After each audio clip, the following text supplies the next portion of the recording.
Hello. Hello. Hi. Hello, ladies. And hi, Maria. How are you? Welcome. I'm good, thank you. Like I said to you, I was traveling back from Berry after attending the Celtic festival, and I thought, even if I've got to do this from the car, I will. But I got back in time because there was some accident on the way. So very happy to be here. Thank you so much, Kerrie and Annie. I saw you playing with men in kilts. Oh, I tell you what, I've never been to the Celtic festival, and I tell you, ladies, it's a thing. We've got to do it. It's a thing. Incredible. I was blown away, actually. Yes, it's a thing. My son got married in a full dress kilt. Oh, how beautiful. The whole kit and caboodle. And he has a kilt, and he gets about like Jamie in Outlander. He gets about in his kilt and his white puffy shirt, and he just, like men in kilts, it just makes you go, Well, everything is awesome. Well, I have to quickly tell you, and when I come and visit you, I'm going to bring it with me. I bought a bottle of mead, and I bought it for the name because the name of it is Kilt Lifter. Maria and people, when my son got married in his kilt, there is actually more pictures of up my son's kilt than there is of the bride. Oh my God. Because everybody was just putting their phones down, and people were saying to him, "What are you wearing under your kilt?" And he said, "Well, Scottish people don't wear anything under their kilt." Yeah. And it's true. But there's 8 meters of cloth in a kilt. Wow. 8 meters. And it takes 20 years to do an apprenticeship to be a kilt maker. Oh, I believe you. It's an incredible skill. And they're really, really heavy. And that's what makes them, that's what holds them and makes them swing. Yeah, right. I had a kilt that was ankle length, and it was beautiful in my tartan. And my auntie came over from Canada, fell in love with it. So it went to Canada for its holidays and never came back. But yeah. That's so nice. Hey, we've got a couple of birthdays in here to mention tonight, 2 of our beautiful group of people that join us. So we've got the beautiful Amanda Jane, AJ, who you will all know because she comes on and does readings with us. Happy birthday to you, beautiful. Hope you've had a lovely, lovely day. It's tomorrow. And, tomorrow. Oh, yep. I'm getting in a day early, AJ. I'm getting in a day early. And also Jeanette's birthday. So happy birthday to Jeanette, who's in here with us tonight as well. So that's lovely. And it's so nice to see everyone saying happy birthday and catching up with everyone in the chat as well. And everyone's so excited that you're here with us, Maria.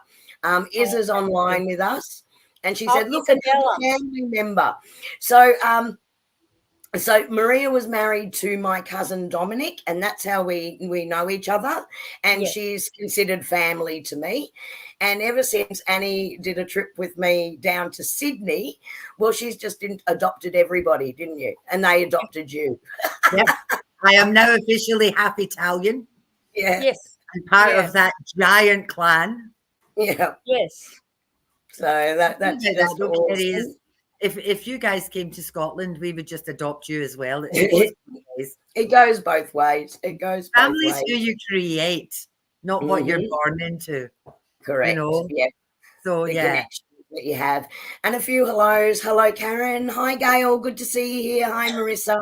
Hi, Fiona. Hi, Jeanette. Hi, Bronwyn. Wishing happy birthday. Hi, AJ. Hi, Esther. Good to see you here. Hi, Izza. Mentioned you before. Hi, Marani. Good to see you here. Sophia's here. Sophia adores you. She did one of your courses. So I knew she would definitely be here tonight. Hi, Vanessa. Yeah. Hi, Ray. Hi, Myrtle. Hi, Kathy. If I've missed anyone, I'm sorry. Chat is just going super fast tonight. Okay. Oh, and happy birthday wishes to Tracy too. Yes, of course. AJ's twin Tracy. Of course, they share a birthday. He's 10 minutes older or something. Yeah. That couple of minutes makes all the difference in twins. So tonight, just for us to get started, Annie, we just what we like to do, Maria, is join everyone's energy in the group and those that are online with us as well. It's a really good way for us to connect everybody together when we start our live streams. So I'm going to hand over to the beautiful Annie, we're not going to do a full meditation tonight, guys. We're going to do Annie's quick joining of the clairs. So that way we can join everyone's energy, but we're super excited to get into the topic tonight. So, Annie, I might just hand over to you for that one. Thank you. This time, let's not repeat it. Let me just run my way through it, okay? Mm-hmm. So, sit comfortably. Let your muscles go soft. Relax, relax, relax. Let your face go soft. Fill your body with the white light of Father Sky and ground your feet in the red dirt of Mother Earth. Divine Spirit, thank you for giving this opportunity to join together. We ask for your protection and for the protection of all who are around us and our families. We open our hands to you. We open our heart to you. We open our throat to you. We open our mouth to you. We open our ears to you. We open our eyes to you. We open our third eye to you. We open our crown to you. We ask that our guides and angels, the ancients and the ancestors, our family and friends in spirit, join with us and be with us this evening as we go into our live stream. Amen. Amen. Oh, awesome tingles. Yeah, I've got the shivers. I've got the shivers. Now, I would like to actually do a proper introduction to the beautiful Maria. We are so excited to have you here, and we're so honoured that you agreed to come and join us on our live stream. So I wanted to honor that by giving you a proper introduction, right, and talk about all the incredible things that you have done. So bear with me. I'm going to ramble just a little bit. Don't get too emotional on me when I say all these things. But anyway, so Maria Therase Cucinotta lives and breathes the power of the feminine in her work as a transformational coach since 2006. She's a holistic counsellor, NLP master trainer, personal branding strategist, international civility trainer, international holistic image consultant, and feminine ancient wisdom and feminine leadership mentor, and is part of the Sistership Circle Facilitator. Maria founded Femme International in 2012, and now this has evolved into Femme Alchemy and Maria Therase Sacred Journeys and Retreats. One of the company's main aims is to champion social change and supports both men and women. Maria's unique blend of knowledge and skills enables her to create a compassionate and powerful sacred space to help women and men of all ages achieve a lasting transformative experience that embraces the feminine essence and archetypes in an extraordinary way. She was the first image consultant in Australia to be qualified as a personal branding strategist with Reach International, the #1 global personal branding company. She is a certified master results coach, an NLP practitioner and trainer, specializing in personal transformation and presentation skills. Maria is an international speaker, presenter, and trainer, and is currently working on her first book. Maria is passionate about supporting women and teaching them ancient yet practical tools for self-love and empowerment. She integrates feminine spirituality and leadership skills to help clients create beauty at the soul level so they can radiate their love and light out into the world. Maria can also be found spending quality time with her 2 beautiful daughters, making moon elementals candles under the full moon, and writing near the ocean, traveling to some of the world's most powerful places, continuing her knowledge in the area of feminine energy and sacred ancient rituals. And Maria, thank you so much for joining us tonight and sharing some of what you know. Obviously, we've only got an hour, otherwise we'd keep you forever. Some of what you know with this incredible group. Yeah. Thank you. And thank you for that beautiful introduction. And just to follow on from Annie's comments, and I really want to put things into context that, Annie, you were so true. You know, family's family, and I love my family. I love my daughters. I love Dominic, my ex-husband. You know, he's a beautiful person. But take it from me, someone that, you know, lost their parents very young in my life. I was 3 by the time I lost my parents.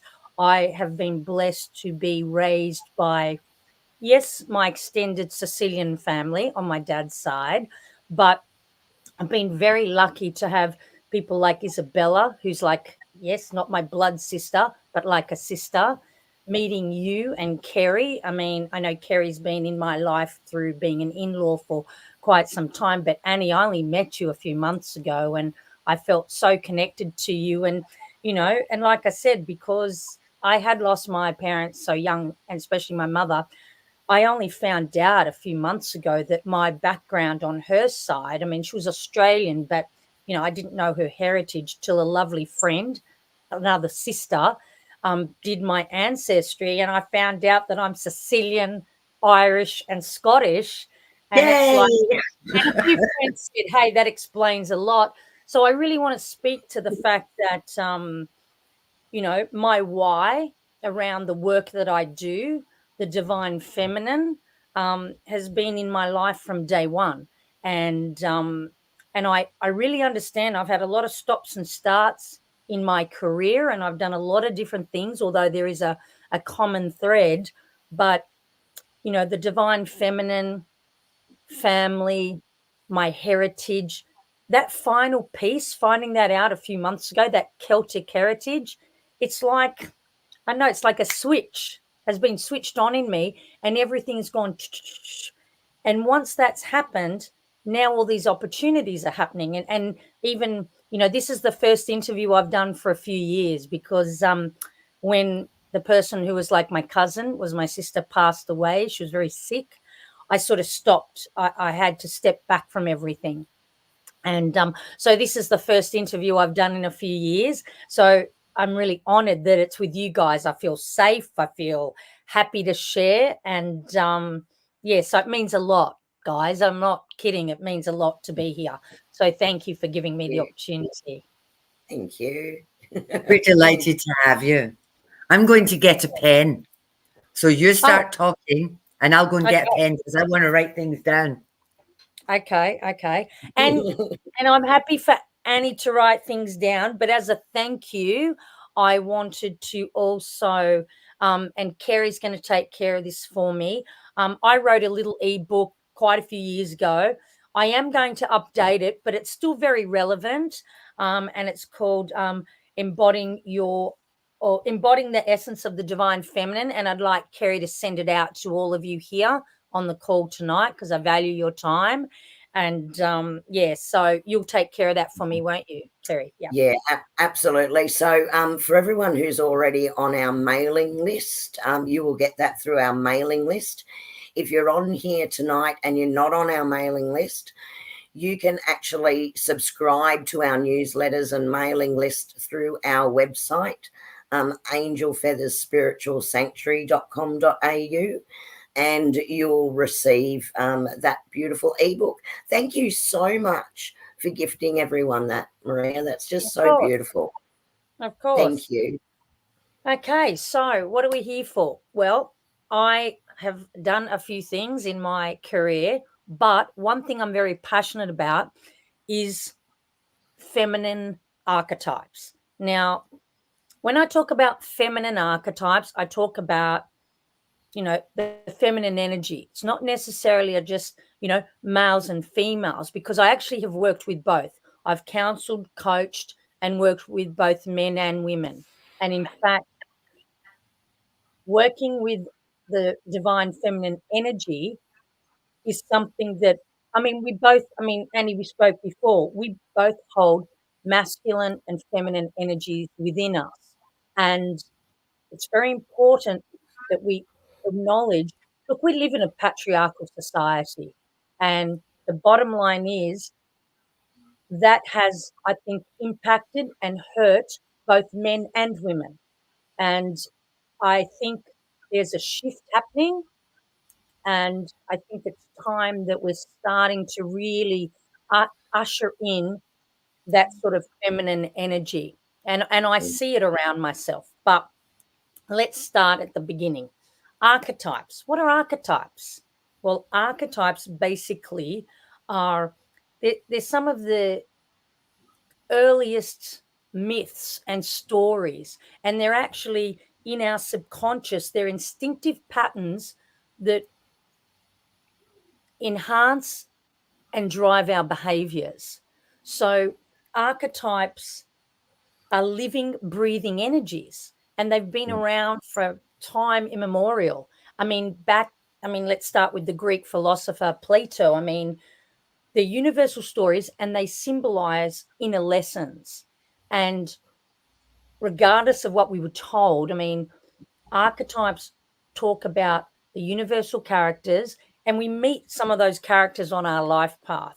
So I specialize. Look, Jung talks about, the psychologist Carl Jung, I think he's probably got about 80 archetypes. But for me, what we're going to touch on tonight are probably what I would call the main 7 feminine archetypes.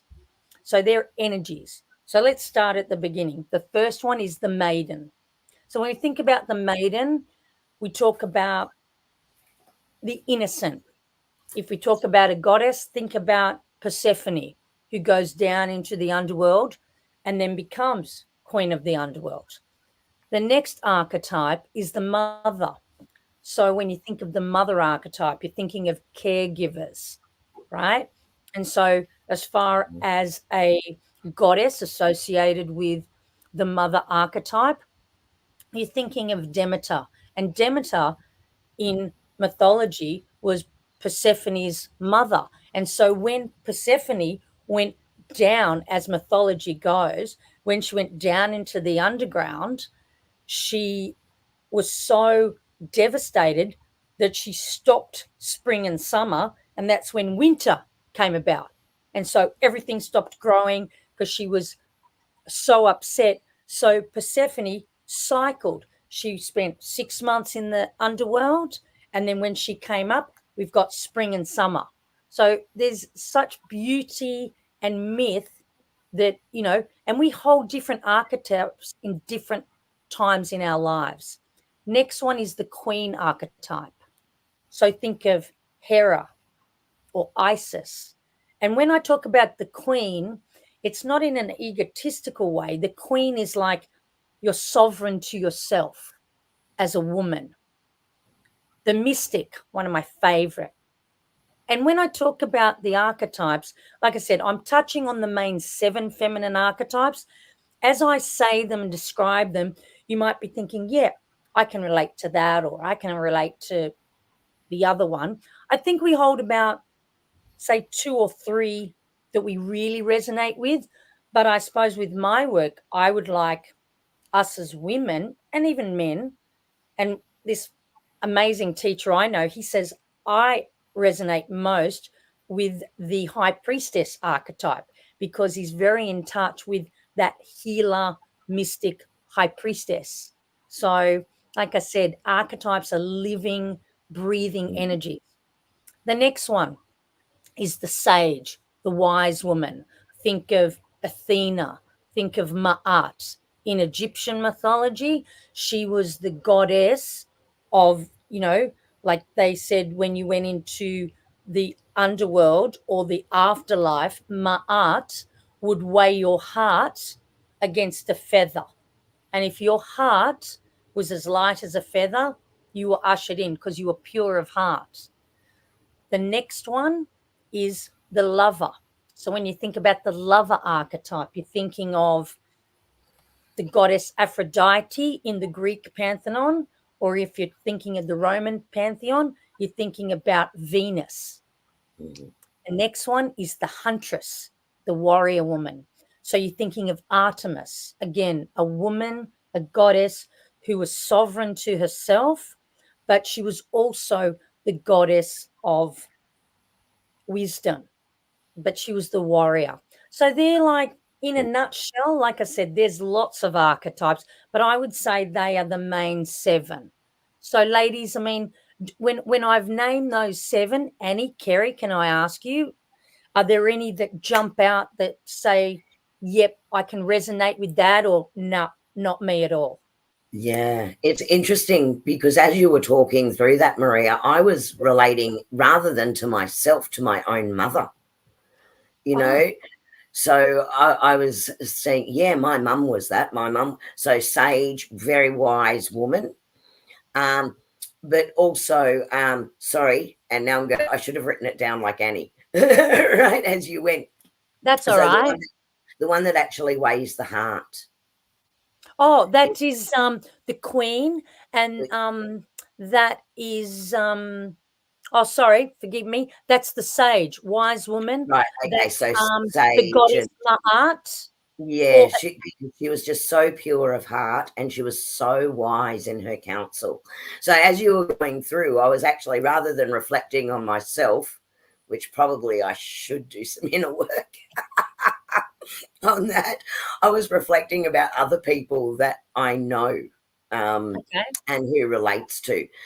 If I was to then reflect on myself, possibly high priestess, because I feel so connected to the healing energies, whether that be through energy exchange work or whether it be through vibrational frequency.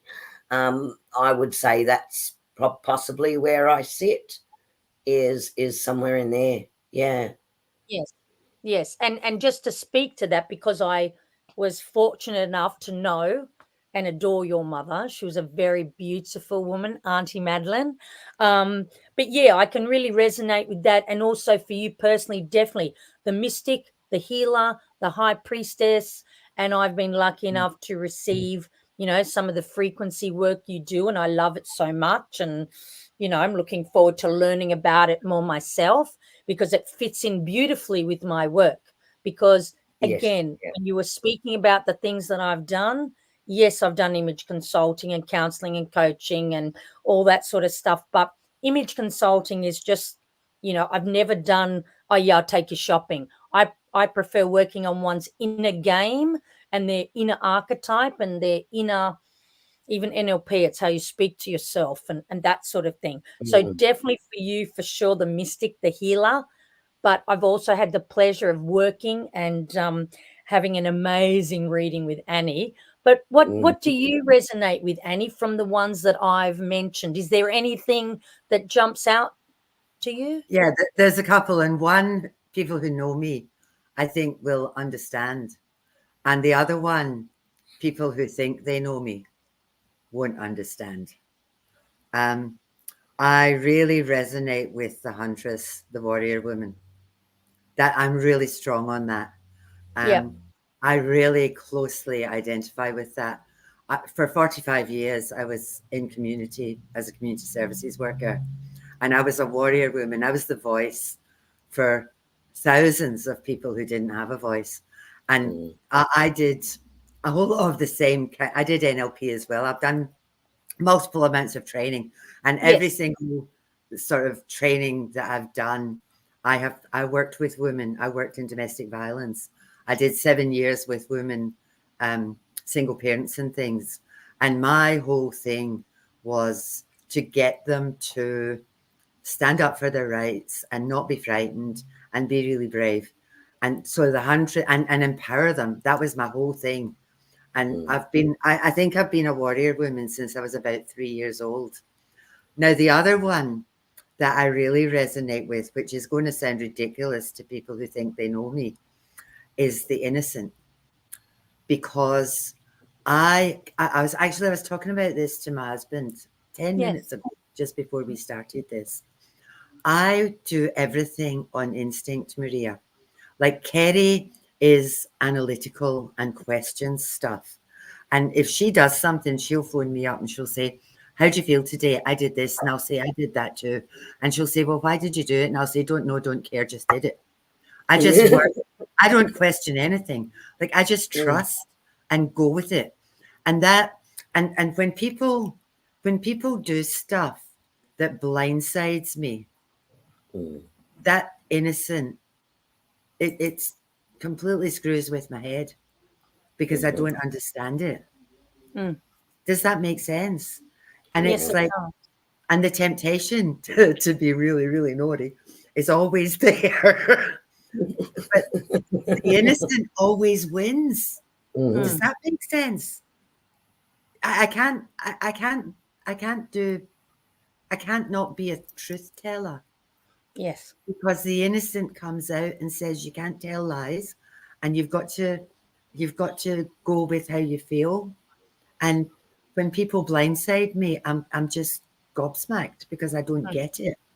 Yes. And there's a lot of stuff I don't understand. It's particularly with what I do in this spiritual space. I don't understand 95% of it, but I just think stuff it and run with it because I trust.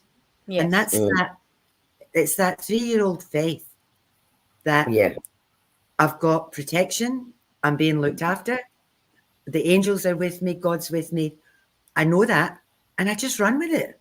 And it's that blind faith. And I've had it since I was 3 years old. And people, I don't think see that. Yeah. I'm just wondering, in chat, people who are online with us right now, are you resonating with one or another? Do you want to pop in chat? Might be resonating with? That would be really interesting to see what everyone's saying so far. Maria, what's the mystic? Sorry? Does that? What's the mystic? Oh, the mystic. The mystic is what Kerrie also said that she resonated, which was the mystic, the healer, the high priestess. You know, if we're talking about a goddess, we're talking about like Hecate, you know, the at the crossroads. But here's the thing. Although, like I said, these are the main 7 archetypes that are probably the highest, you know, energies, but I will say that we have access to all of them. We will resonate mainly with maybe 1, 2, or 3 of them. But my point is that the 7 stages of these feminine archetypes live in us, and they all play a part in different situations, in different parts of our lives. Like, for example, I mean, you know, I'm in my 50s, but again, I was the maiden, the innocent, and I probably still am in many ways. I'm an Aries, baby of the zodiac.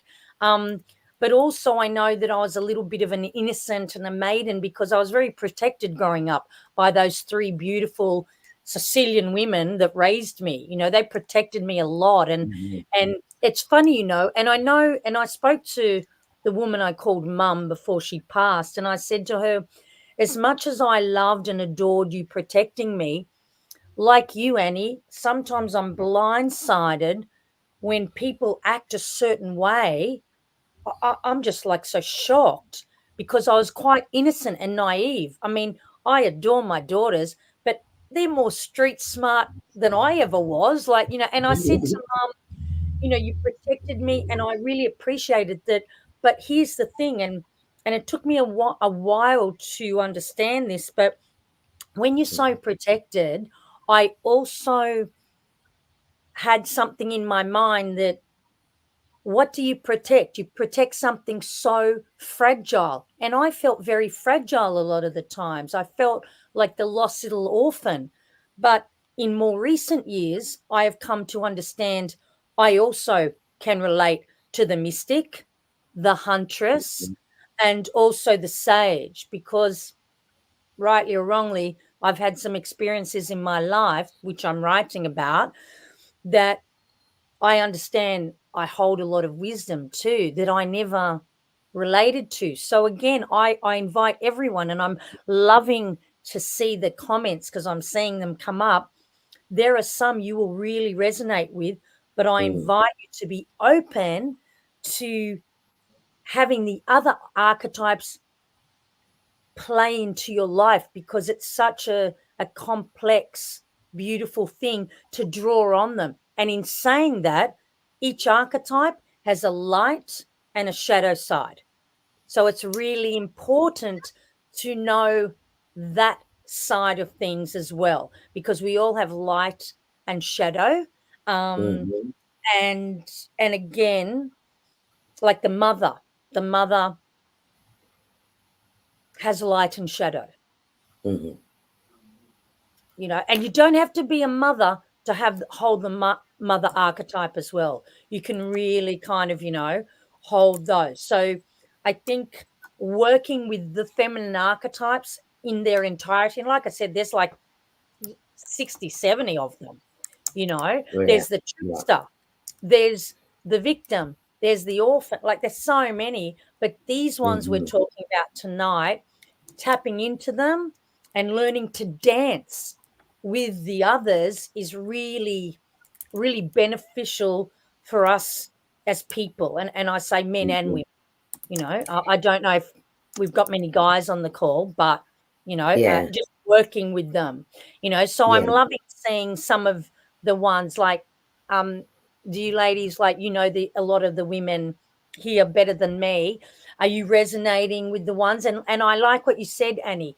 People will look at you and think, oh, yeah, Annie's this. But in actuality, you have that beautiful innocent archetype within as well. I think like what's coming up here is that it depends on circumstances and it can change. And at specific times like I've had some experience, Kerrie and I have both had the same kind of experience in relationships as you have. And I think there are times in your life where, especially if you have children, you turn into the bloody warrior woman because you don't have a choice, you know. Yes. And Myrtle has just said she was Yes. not lucky enough to be a mother in this life. But Myrtle cares for those around her. Like if you're with her in her, she also cares for her husband. But if you're with her, she wants to make sure that everything is fine and you're happy and everything's harmonious. And so it's the energy of it, not the word or the title, that Exactly. resonates with you. Yeah. Yeah. Exactly. Like I said, the mother is a caregiver. So in that respect, you know, Myrtle holds that mother archetype, even though Yeah. it was perhaps not her experience. And so, Myrtle, I'm talking to you. It wasn't maybe your experience this lifetime, but that does not make you less of holding that beautiful mother archetype energy in the positive. Because, like I said, you can hold it in the shadow as well. So it's kind of, you know, knowing that. And again, you use different archetypes in certain times of your life, and Yeah. and again, you know, when we talk about, you know, feminine role models and archetypes, our first role model is our mother, you know, for better or for worse. And I suppose that also plays into the divine feminine, the way we choose to operate in the world. I mean, I've done a lot of work, and that's what we were talking about, Sophia. Like I do a program that I'm very passionate about, which is called Healing the Mother Wound. And I work with both men and women around that because, again, it's not blaming the mother. It's nothing to do with that. It's just the actual fact those first 7 years, you know, the mother is our source of life. You know, the mother holds, like, you know, life and death almost in her hands. So we have a lot of, God, what's the word? I suppose the word is wounding. And again, it's not a mother blaming thing. It's just how we relate to our mothers sometimes has an unconscious effect on how we behave. Like some people are like, I want to be just like my mother. Other people are like, oh my God, I want to be nothing like my mother. And that can drive people in their behavior. Whereas when we heal that wound, we then behave in who we are. We're not driven by the positive or the negative of it, if that makes sense. So I don't know if that resonates with the ladies or people that are listening. But again, like there's quite a lot to it. And I think someone was saying, I don't know if Annie, again, there's male, female, sure, but the feminine energy, like I think you said to me, oh, well, about the feminine. And I thought, well, I've been in your presence and I feel your warrior woman. And that's a beautiful feminine quality to me. But, you know, we hold the masculine as well, you know.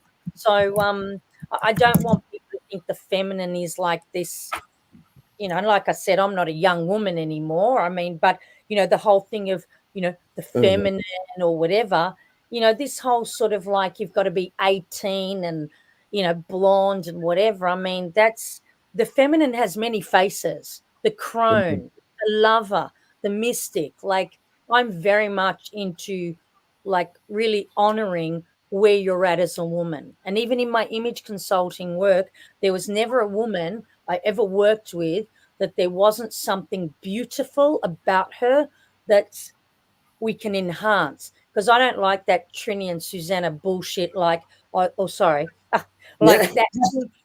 You know, Our world. Okay, Our world, yeah, we do it often.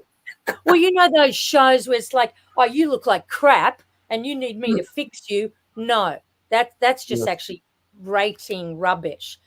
True image consulting is looking with you at you and me getting into you to see you how I can see you and just making the most of who you are, you know? So I think that's very important as well. Sorry, go on.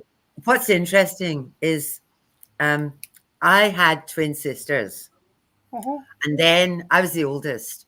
So I had twin sisters, and then there was my brother, who was the golden child because he was a boy. And my sisters were beautiful. And that was how I always saw them. And I was like 6 foot tall when I was 11.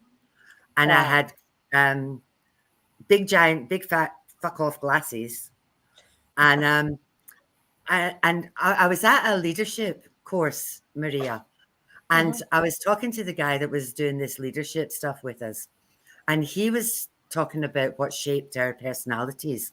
And I said to him, I said, you know, I had to develop a personality because I was really ugly when I was young. And the only way I could make people talk to me was by being funny. And he just looked at me like, are you for real, woman? And I thought, well, that was just how I felt. And now, like at 69, going on 22, I've been 18 since I was 12. I can actually look in the mirror and I can say, you're okay. You look okay. Yeah. I'm happy with who I am. I'm happy with where I've got to. A lot of women never get to there. And it takes a whole shitload of work. Somebody, Karen, hasn't spoken to her mum for over 30 years. And I was in the same position with my mum for a long, long time. I didn't speak to her for a long, long time. And like Karen, I had to heal that wound. And I didn't have a youth to help me. I did it by myself because I thought the only person that's getting hurt by this is me, because she doesn't even know how I feel and doesn't give a shit anyway. Yeah. But so I had to fix that for me and for her grandchildren. Yes. And that's part of that journey that you have to go through. So you go from being in a heartbeat, the innocent, to being the mother for your children, to being the queen, to say, I'm okay and I'm worth it. And it doesn't matter. Like if I polished the sun, it wouldn't be shiny enough. So I have to accept that that's your shit, not my shit. Yes. And just get on with it. Does that make sense? Yeah, it really does. Look, it does. And if I may speak to that comment about not speaking to your mother for 30 years, do you know what?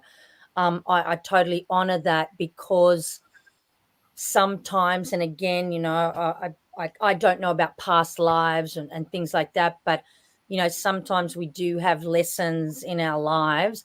And if you have the feeling that your mother's negativity is hurting you, you have every right to protect yourself from that, you know, because look, and I am writing about it, and it is a sensitive topic. And thank you, Sophia, because Sophia was in my program. And it's funny, like I am doing another program because I'm going overseas in September, but the mother wound is particularly a topic that I really honor, because like I said, I was very wounded by my mother, my birth mother.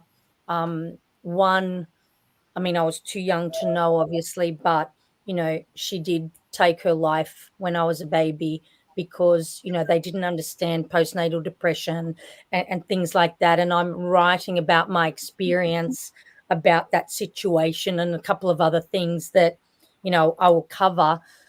But I understand the mother wound very, very deeply. It's probably taken me a lifetime to deal with it, heal with it. But when I started working with women, because again, I had this sort of innocence about, well, you know, I was orphaned and my mother did that thing and it reverberated through my family, and my father was never the same and he passed 9 months later. So, you know, I thought that was such a huge mother wound, and it is. But then when I started to work with women, again, because I fantasized what having a mother would be, although I love the women that raised me, it was a very deep hole in my heart, if you can imagine. And hence being a mother was such a beautiful thing for me, yet it was quite bittersweet, because it was in my face what I missed out on in many ways, not having my birth mother. So as I started to work with other women that said, well, Maria, we didn't lose our mum, but hey, we've got this mother wound because of, you know, some very toxic behavior that was, you know, given to them. It opened my eyes, and I realized how important this work was, So I honor if someone feels that they're estranged from their mother, that's what they need to do. I will never say, oh no, ring your mum. Like, do you know what I mean? Like, I honor that. And I think it's important to forgive yourself, forgive your mother, but doesn't mean you've got to be around the toxicity. That's a really important thing. We need those boundaries. Your inner archetype of your own mother, like you as your own mother archetype, needs to protect yourself as the huntress, as the sage. Like those archetypes are important to protect yourself. And again, not making an excuse, but one can only mother unless they do a lot of work on themselves to the extent that they've been mothered. And that's what we talk about, generational trauma, carrying down. You know what I mean? So healing that wound then becomes quite important, doesn't it? Because you carry it. Kerrie, what was that? Healing the wound then can be really important in that case, so that you're not carrying that down. And at the same time, I can see how understanding those archetypes and working with yourself actually heals the inner child. So it actually links into all the inner child work also. Yes. Yes. I'm like I said, you know, sometimes, not that I'm a business coach, but, you know, when people talk about what's your why, like I grew up with my why for the work that I do. And because, you know, it is a touchy subject, but also there's part of me that I'm a little bit, you know, in the archetype, I have a bit of a protectress archetype as well, because, you know, when I write about my mother and what happened and stuff, part of me has wanted to protect her memory, because what I'm going to write about is quite confronting. And I know some people might judge me, but I think if that helps at least even one woman deal with stuff, I'm willing to do that. But like I said, I've done a lot of work around what happened with my mom. And that's a really selfless thing for you to do. I mean, it's a very brave thing for you to do, I think, Maria. But I think it's also a very selfless thing, because I think there's a lot of people that go through those confronting situations. And I think it's really going to, you know, what you have to share will help a lot of people heal through that process. Yeah. Yeah. Yeah. And I'm just reading Karen's comment outside. Yeah. And Karen, I believe that because you had to do that. And that was your mother archetype mothering you. And that's what I honor. And I think that's very important. And no doubt, you know, and again, and here's another thing. There's the divine mother, you know, like the divine mother, the earth we are on is the divine mother, you know. And like I said, when I talk about healing the feminine wound, it's not just the mother wound, it's the feminine wound, because we have been wounded as the feminine for a very long time, and things need to change. And when Annie has spoken about, she's been the voice. She's been the voice for those women and those domestic violence women that couldn't have their voice or stand up for themselves. Like, you are healing the feminine. So don't you dare say to me, oh, I don't have any feminine energy. You do have it in spades, but in a very warrior-like aspect. Do you know what I mean? You know, Maria, when you're working with these women, I found I was in the same, I was a single mom, same as a lot of the women I was working with. And for me, that was probably, I facilitated the courses.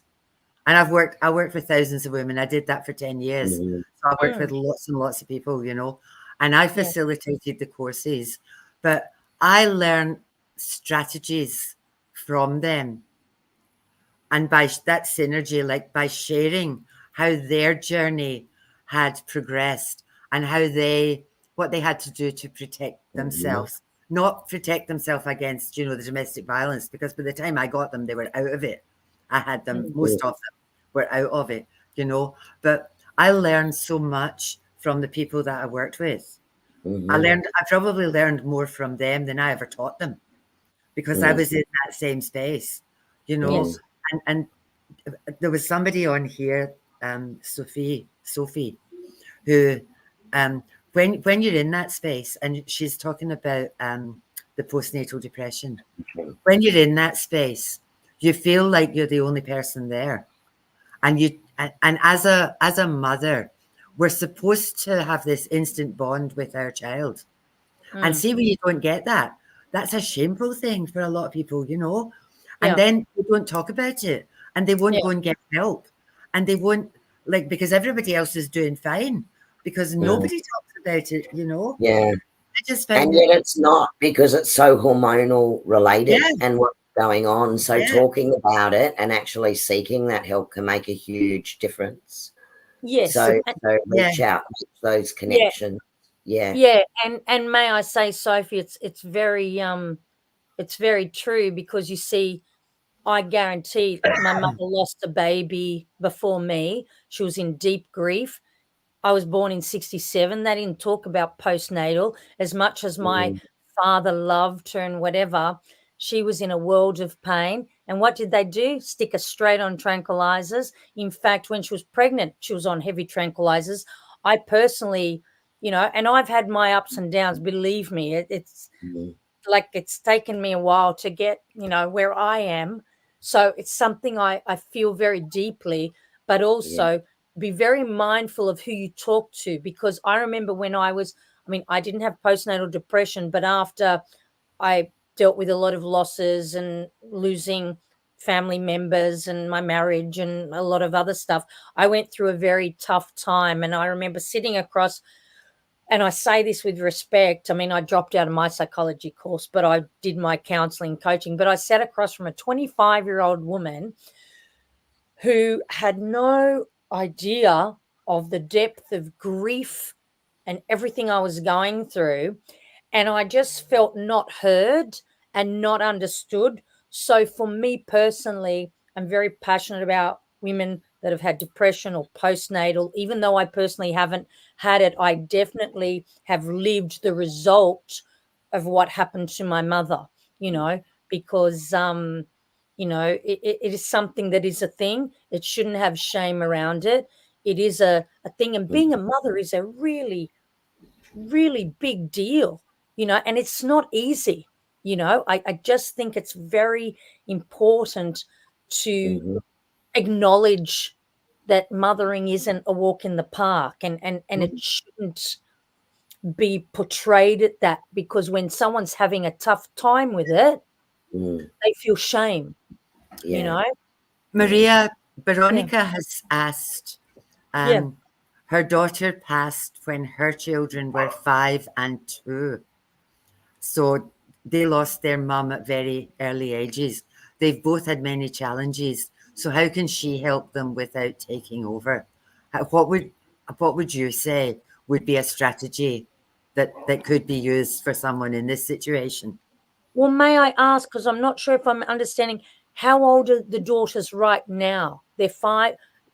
My daughter passed when her daughters were 5 and 2. They both, how can I help them? How old are they now? And that allows me to answer the question to the best of my ability. So I don't know, but definitely some sort of counseling or whatever with someone that can relate to that. Not a psychologist or someone that has not the same experience, because there's certain things you cannot learn in a book. 22 and 25. Okay, well then, they're young women, and I can relate to their loss. They would be going through numerous challenges around the mother wound. So I understand Veronica doesn't want to take over. I'm more than happy, you know, if she wants to send me a private message, I can speak to her on that, because I can't honor the answer in like 5 minutes. But I can give her some strategies.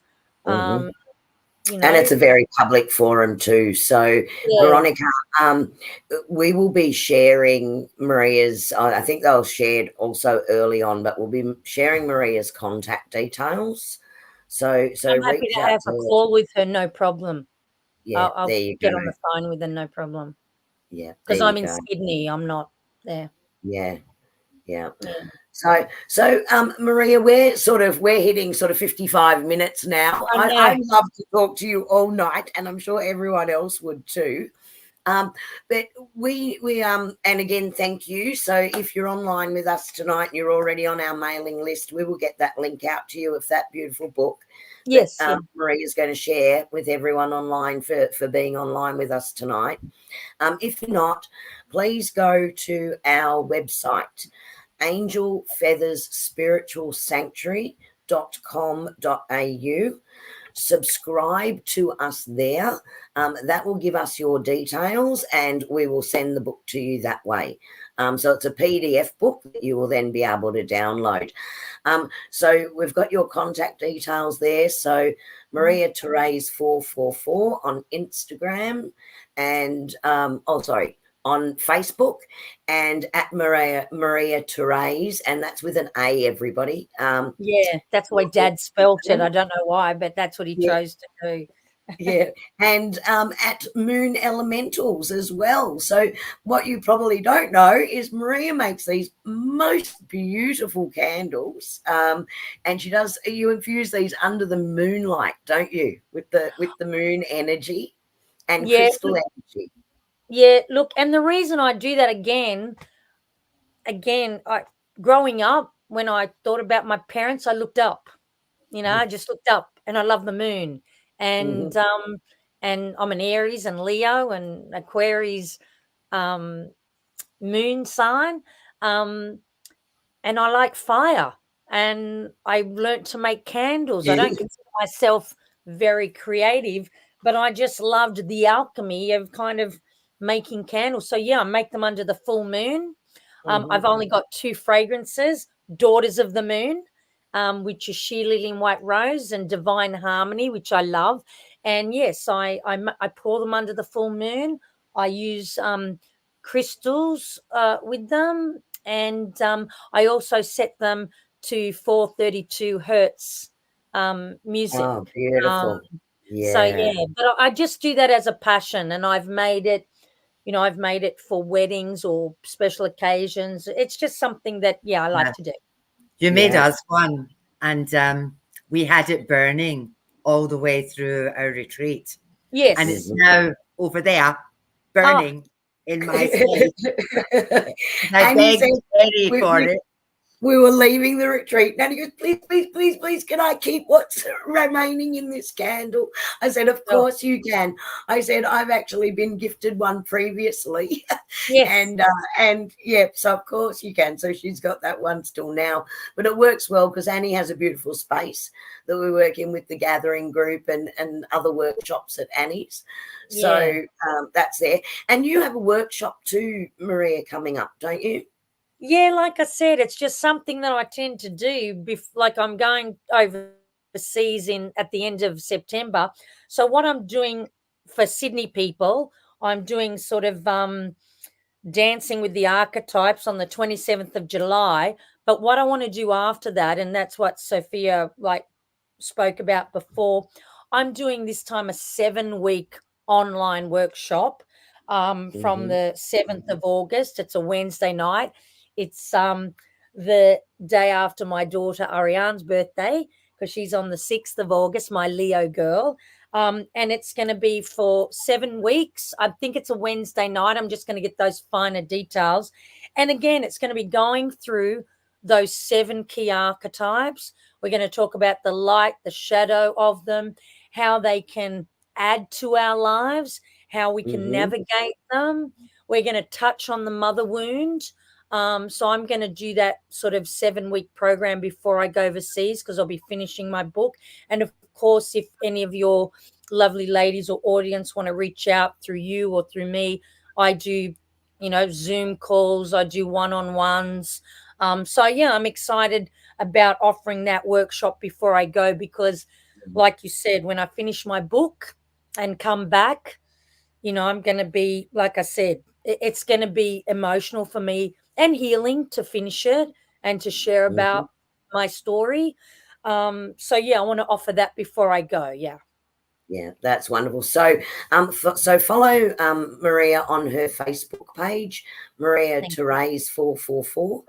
that way you'll keep abreast. You'll post on there, won't you, when that course is coming up and how to contact you? Yeah, and my website's not finished yet. So right now it's just the social media. And like you said, if you can let your people know, I really appreciate that. Thank you. Yeah, absolutely. So you can do that. And on another note, we have some exciting things to let you know as well as to what's coming up with the angel feathers side of things. Yes. So I might just share screen if I can, just for a sec, if I can work this out and get everything working. Give me 2 secs.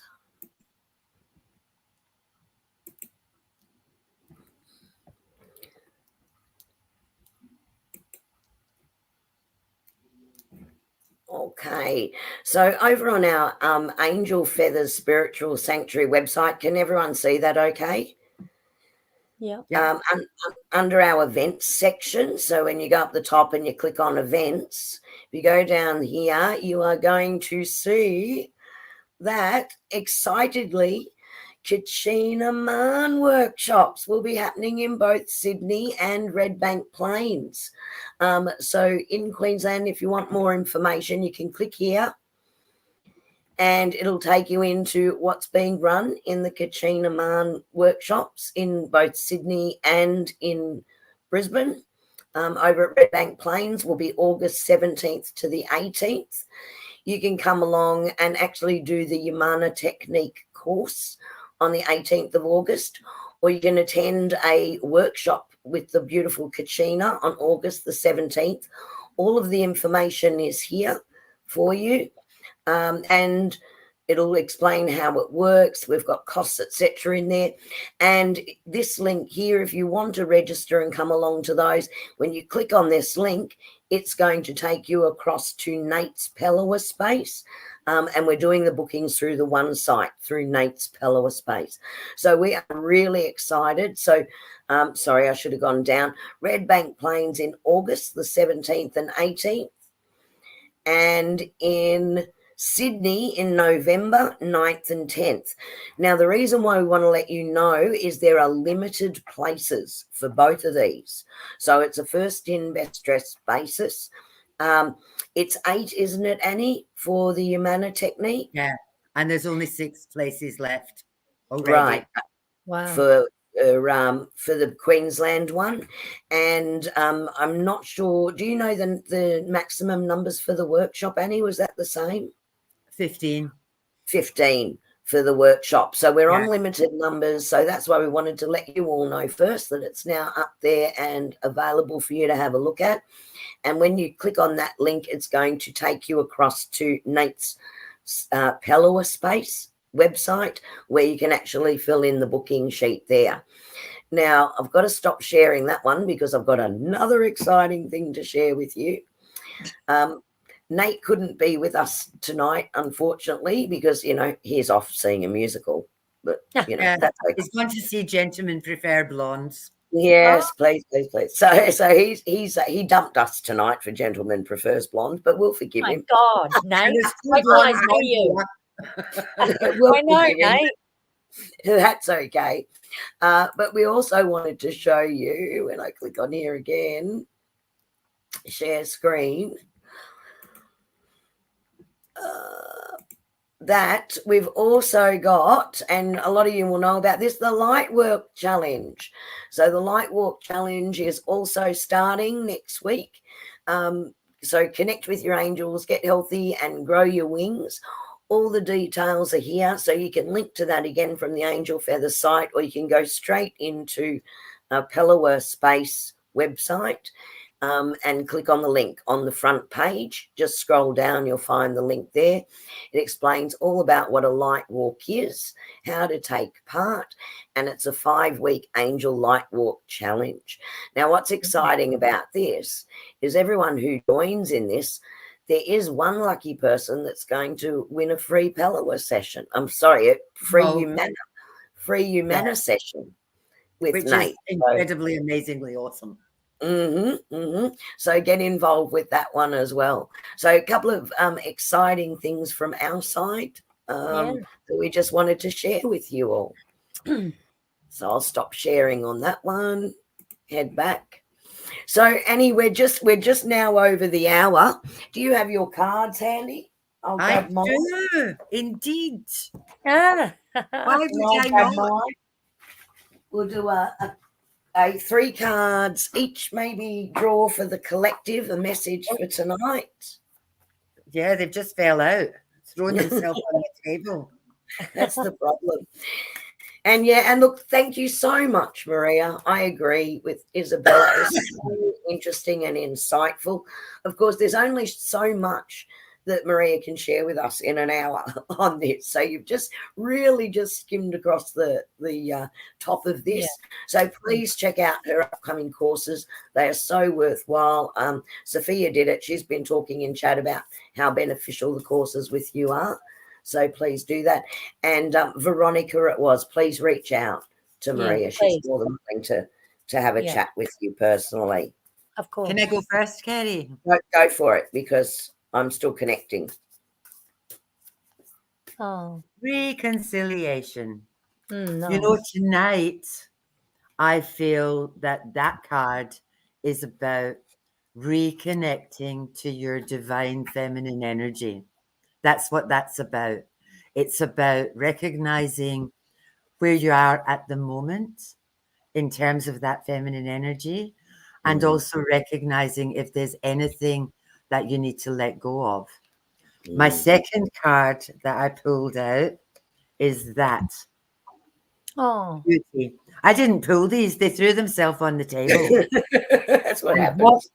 What Maria was saying earlier, you know, see that beauty stuff? It honestly, truly doesn't matter what you look like on the outside. Your beauty shines from the inside. So, and that love yourself stuff, I find that really difficult. But if you can look in the mirror and pat yourself on the back and say things like, I've done a really good job today. I've done the best that I possibly could. And there's beauty in what you do every day. And I think that's really important as well. And my third one, I just love empowerment. Oh. Isn't that amazing? It's beautiful. Like, yeah. You couldn't get any better cards for the top. So that's exactly right. If you have handed your power away to anyone or anything, or you feel like your power has been taken away, take it bloody back. Take back your power. You know, we hand away our power. Sometimes that mother stuff, you know, we hand away our power when we get people saying you're not good enough, or you're not this, or you're not that, or you're not the other. And that stuff erodes our energy. So if you ever feel that you've handed your power away, sometimes it gets taken away and it's not your fault. Take your power back. Appreciate that you are beautiful inside and out. Get back to who you are and who you should be. Love that. What you got, Katie Betty? Look, I'm working with the Rebecca Campbell Light Seed cards tonight. For whatever reason, I got so drawn to pulling these.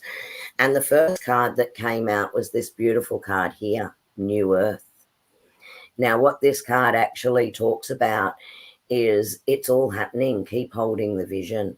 And Maria spoke before about being a patriarchal society. And we know that all the energy shifts are occurring. We are going into this new stage, and the divine feminine is going to play a major role in this. So what beautiful timing, and saying, yep, understand this, understand the archetypes, embrace the different versions of the divine feminine, bring that through, because this is the new beginning. This is the new way, and it's starting to come through. The second card I pulled was the card called the Cosmic Heart.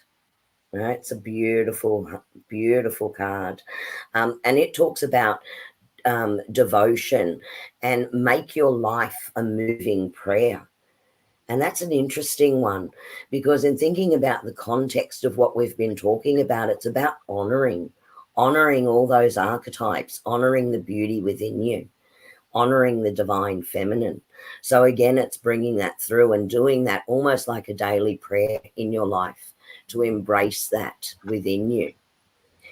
And the last one that came through is this beautiful card here, the child of the cosmos, right? So this one here reminds us that the intelligence of the universe actually lies within us. And sometimes we've lost that. So this deep understanding of the divine feminine and this shift that the entire world's going through at the moment, that's that universal knowledge that we're all going to move through to. The words coming through to me right now from my guides is we are moving from having to have faith and belief into a time of knowing. Okay, so it just fits beautifully with understanding this and embracing that divine feminine. So that resonates for you all tonight. I love the way our guides, Maria, they just sort of step in and exactly what they give us relates exactly to everything that we're talking about, no matter what the topic is on any given night. Magic. It is. It's magic. It's magic. It's magic. Been wonderful to see you again, Miss Maria. Thank you. And you're going to come and visit me. Yes, I am. I want to be at the gathering. I want to come to one of the gatherings. So I will. I mean, I thought I could get there before September, but I'm not sure. But I definitely want to come and see you guys in person, because when you came to Sydney, it was so wonderful. Yeah, so we're looking forward to that. But look, we'd love to see you before or after your trip, because we'd love to hear all about your trip too, because that's going to be so special. Oh God, I'm just going to cry my eyes out. Maria, I'm going to Alaska. Oh my gosh, when? I know. August. I'm beside myself with excitement. I'm so excited. This flew off me. It's out up there. It's bucket list trip. Yeah. So if you come after August, then you can hear, I'll bore you to death with all my photographs of moose and ice. You can swap stories and I'll be saying, okay, well, I've just been here holding the fort, guys. I'm just doing Crete, Sicily and Scotland, getting in touch with my roots. So beautiful sacred journey work as well with that. I can't wait to hear the stories. Thank you so much for being on with us. I really enjoyed that. That was wonderful. Thank you. And really, thank you. This was first time for me for a while, and I'm really glad it was with you guys. So it's actually made me feel happy. Oh, good. Thank you so much. And thank you to every one of you that are in our chat, again, participating, supporting each other in chat. We love it so much, watching all the comments go back and forth. So thank you for joining us again tonight. If anyone you know that you think could benefit from listening to this live that weren't with us tonight, please share it out. I think it's a really important one for people to get in touch with. So, please share that out if you can think of someone that would really benefit from everything that Maria spoke about tonight. And join us again in a fortnight's time. We have another guest speaker in a fortnight's time, a returning visitor of ours, the beautiful Katie from Vibro Sound Healing. So she's actually does a lot of the frequency healing, does the healing tracks that I work with the sound bed, and she promised us over a year ago now that she would come back and do something else special with us. So she's finally, the little one is now at an age where she can get a bit of time at night and come back and join us. So we'll be looking forward to that. But everyone else, have a fantastic fortnight. Hope to see you all joining the Light Walk Challenge with Nate. Starting tomorrow is Monday.